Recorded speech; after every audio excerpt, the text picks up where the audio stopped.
about potential cooperation between the United States and Syria, but the problem that many would have with that is the continued allegations of human rights abuses by your government. Now, just today, we have a new report from Amnesty International about Sadnaya prison, human slaughterhouse, they call it, 5,000 to 13,000 detainees hanged in mass hangings there, horrific conditions, trials of blindfolded prisoners, 1 to 3 minutes in length, no lawyers, secret, all in secret. This would, on its face, be contrary to every aspect of international law. Yeah. What do you know about what's going on in that prison? Let's first of all talk about the first part of your question, which is the problem for the United States to open relation with Syria regarding the human rights.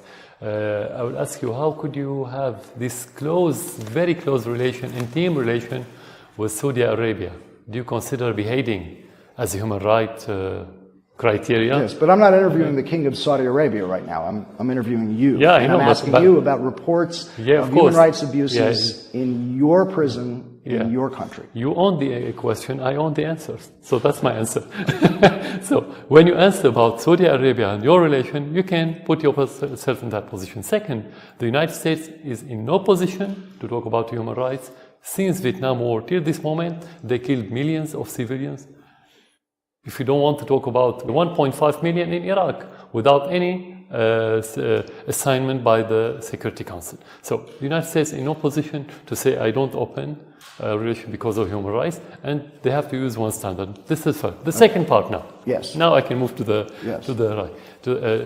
That report, like many other reports published by Amnesty International, put into question the credibility of Amnesty International, and we never look at it as unbiased. It's always biased and politicized, and it's shame for such organization to publish a report without a shred of evidence. They said it's based on interviews. Interviews. What about the document? What about the concrete evidence?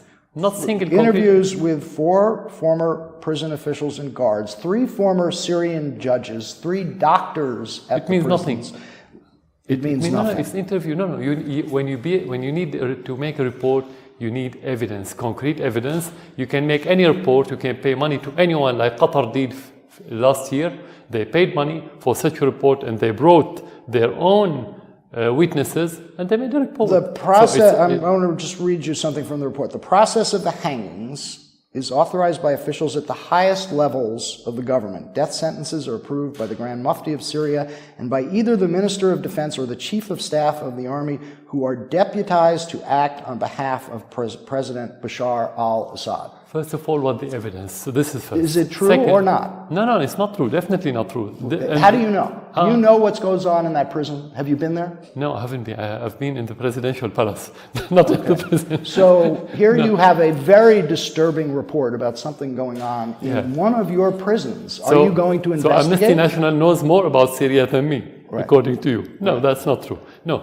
They haven't been to Syria. They only base their reports on allegation. They can bring anyone, doesn't matter what's his title. You can forge anything these days. And we're living in a fake news era, as you know. Everybody knows this.